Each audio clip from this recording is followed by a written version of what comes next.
নমস্কার, কেমন আছেন সবাই? সুপ্রিয়ার ঘরকন্যা একটা ভিডিওতে সবাইকে স্বাগত। আজকে যেহেতু ছুটির দিন, তাই আজকে সব রুটিনগুলো একটু আলাদা হবে। তাই আমি সকালবেলায় স্যারের জন্য খাবার রেডি করতেছি। সে বাজার করতে যাবে, তার আগে আমি তার খাবারটা রেডি করে দিই। এখানে কিছু চিড়া ধুয়ে নিছি, কলা, পাকা আম আর একটু কাঠবাদাম ভিজিয়ে রাখছিলাম, সেটা কুচি করে দিছি টক দই আর একটু গুড় আর একটু ভিজিয়ে রাখছিলাম চিয়া সিডস, এইগুলো দিয়ে ব্যাস মাইখা দিতেছি। এরপরে এইটা নিতে আসি আমার জন্য, মাকেও দিয়ে দিছি, মারও খাওয়া হয়ে গেছে, স্যারের খাওয়া হয়ে গেছে।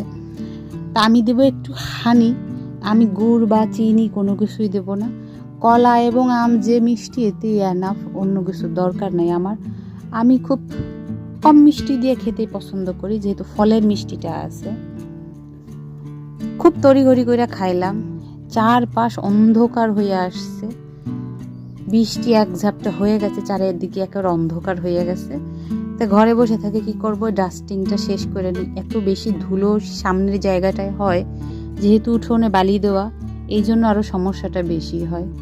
আবার এর মাঝে কারেন্ট চলে গেল, আরও মনে হয় যেন যে ঘুটঘুটে অন্ধকার। বাহিরটা দেখুন, বৃষ্টি হওয়ার পর কেমন অন্ধকার হয়ে গেছে। আমি জানলাগুলো অফ করে দিই। আর এইখানে আমার গাছগুলো, এরাও স্নান করবে এখন এই বৃষ্টির আগ মুহূর্তে। একটা টমেটো গাছ হয়েছে, আর কয়েকটা লাগাইছিলাম ঢেঁড়স গাছ, কিন্তু কিসে যেন খেয়ে যাচ্ছে আগাগুলো। আর এখানে একটা মধুকুশির গাছ হয়েছে। ব্যাস এই হচ্ছে আমার গাছপালার বর্তমান অবস্থা। আর এটা হচ্ছে সেই মিষ্টি আলুর গোটাটা যে লাগাইছিলাম। আমার প্রচণ্ড পরিমাণে ভালো লাগে মিষ্টি আলুর শাক। আর এইখানে এই গাছের মরিচটা একটু ঝাল কম, ফ্লেভারটা অনেক ভালো। এটা মা বারবার দেখবে আর বলবে। উনি কিন্তু ঝাল খাইতে পারে না, কিন্তু ওনার এই মরিচটা খুব ভালো। আমি এখান থেকে আর কয়েকটা চারা বানাবো।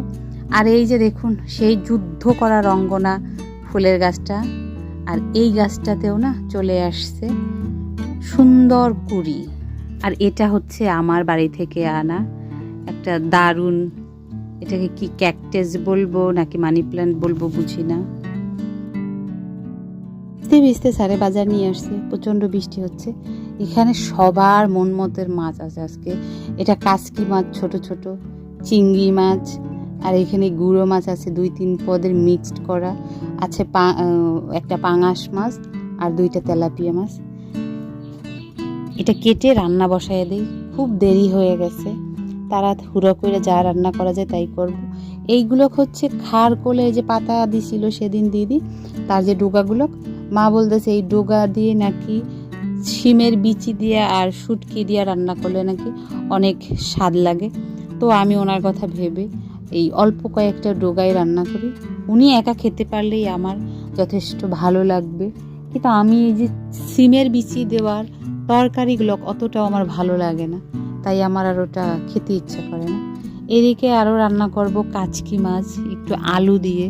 স্যার পছন্দ করে একটু আলু দিয়ে, আর মা পছন্দ করে আলু ছাড়া। তো মায়ের পছন্দের খাবারও রান্না করবে, স্যারের পছন্দের, যাতে সবাই মোটামুটি খেতে পারে। আমার পছন্দের খাবারও কিন্তু রান্না করব। কাচকি মাছ একেবারে দেখতে দেখতেই হয়ে যায়, যেহেতু পেঁয়াজ রসুনের ঝামেলা নাই আমার, মেথি ফোড়ন দিয়ে রান্না করি। আর এইখানে এই ডোগাগুলোকে আমি মনে করেছিলাম অনেক সহজে হয়ে যাবে, এইটা সিদ্ধ হইতে অনেক সময় লাগলো। ফাইনালি ধইনা পাতা দিয়ে এটাও নামিয়ে নিলাম। আর এখানে একটু আলু দিয়ে পাঙাশ মাছ দিয়ে একটু ঝোল করব, যাতে এই একবেলাই শেষ হয়ে যায়। যেদিন পাঙাশ মাছ আনে আমার মা, সব দিন আমাদের সবাইকে ভাজা করে দিত, আমরা ভাজাটা বেশি পছন্দ করতাম। একেতেই মাছে কাটা নাই, আর একটা অনেকেই আছে পছন্দ করে না, সেটা যার যার ব্যক্তিগত ব্যাপার। আমরাও তো অনেক মাছ পছন্দ করি না। আমার রান্নাবান্না সব কমপ্লিট, এদিকে খেতে দিয়ে দিছি। আবার একটু আমের চাটনিও রান্না করছিলাম। এখানে সব রান্নাগুলো স্যারে এসে দেখতে, স্যার বলতেছে আজকে কী কী দিয়ে খাবো। আমি দেখা যাক, টেস্ট নিয়েছি তো অনেক আগেই। স্যারে যখন বাজার নিয়ে আসছে তখন নিয়ে আসছিল এই লিচুগুলো, অনেকগুলো লিচুই আনছে। আগে একদিন দাদা আনছিল, কিন্তু আমরা কিনে খেলাম এই সিজনের প্রথম। বাহিরে ঝমঝম করে বৃষ্টি হইতেছে, আর এখানে আমরা বসে বসে লিচু খাইতেছি। লিচুটা খুবই ভালো লাগে আমার। যখন ঢাকা থেকে বাড়ি যেতাম অনেক লিচু নিতাম,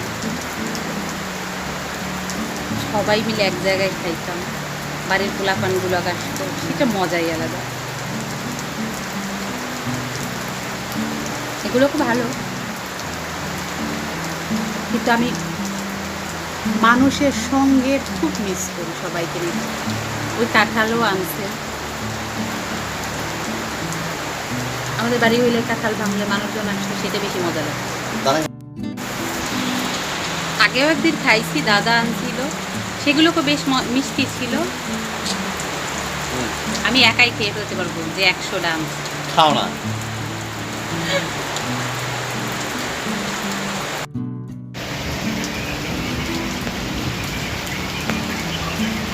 তেলের বৃষ্টি একেবারে সন্ধ্যা নামিয়ে দেবে, এত বেশি বজ্রপাত হচ্ছে, আমার তো অনেকটা ভয় লাগতেছিল। আমরা টিভির লাইন অফ করেছি, আগের বার আমাদের তো টিভিটা কেটে গেছিলো এই বজ্রপাতের জন্য। অজস্র বৃষ্টি হচ্ছে, অজস্র, বলার মতো না, এত বৃষ্টি হইতেছে। আমাকে বারবার বলতেছে যেন আমি দরজা বন্ধ করি, কিন্তু বাতাসটা আবার অনেক ঠান্ডা দিল, আমি আসছি। এখন আবারও বজ্রপাত হচ্ছে। এটা বজ্রপাত না, এটা বিদ্যুৎ চমকানো বলে, কিন্তু দেখা যাবে সকালবেলায় খবরে শুনতে পারবে যে কোথায় কোথায় বজ্রপাত হয়েছে, কয়েকজন মানুষ মারা গেছে। এটা শুনলে খুবই খারাপ লাগে, কারণ জীবন সবারই একটা, আমরা সব কিছু উপভোগ করতেছি, কিন্তু তারপরে সময় আমাদের অনেক পরীক্ষা নিয়ে নেয়। বৃষ্টি কিন্তু হয় না, এই যে শুরু হইলো আর থামার নাম নেবে না, আর একেবারে আমার বিরক্ত ধরাবে, তারপরে বৃষ্টি থামবে। বৃষ্টি একটু কমছে, স্যারে বলতেছে সে স্যান্ডউইচ খাবে। তাই আমি বললাম তেমন কিছু নাই, সে বলে না করো, কারণ হচ্ছে আমি একটু মেয়োনিজ বানাইছি, কিন্তু জানেন মেয়োনিজটা যখন বানাইলাম আমি ভিডিও করলাম, বাট কই গেল সেই ভিডিওটা না, খুঁজে পাচ্ছি না। এডিট করার সময় এত বেশি খারাপ লাগলো।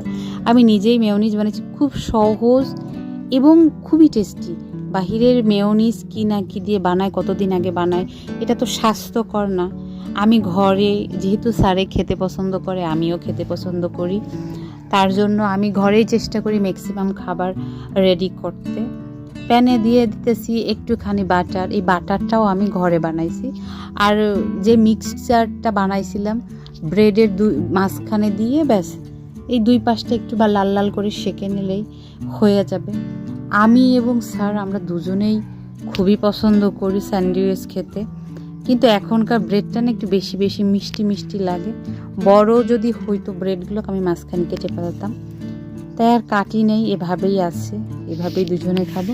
এই দুইটা স্যান্ডউইচ খাইলে এখন আর কিন্তু রাতে খাবার দরকার হয় না, কিন্তু তারপরও আমরা খাবো, যেহেতু বৃষ্টি হয়েছে আর সে বাড়িতে থাকলে টুকটাক এটা সেটা খেতে খুব পছন্দ করে। তা আমি সবসময় চেষ্টা করি তার জন্য কিছু না কিছু করতে। যাই হোক, দুইটা শাঁকা হয়ে গেছে, বাদ বাকি দুইটা সেঁকে নিচ্ছি। ওটা তাহলে আজকের মধ্যে এখানেই শেষ করছি। যদি ভালো লেগে থাকে একটা লাইক করে দেবেন, আর কিছু জানার থাকলে অবশ্যই কমেন্ট করে জানাবেন। সবাই সুস্থ থাকবেন, ভালো থাকবেন, সাবধানে থাকবেন। দেখা হবে আবার নতুন আরও একটা ভিডিওতে। যাওয়ার আগে আর একটা কথা, এখনও যারা সাবস্ক্রাইব করেন নাই, অবশ্যই আমার চ্যানেলটা সাবস্ক্রাইব করে পাশে থাকা বেল আইকনটাকে ক্লিক করে রাখবেন, যাতে আমি ভিডিও ছাড়লে আপনি সবার আগে পেয়ে যান।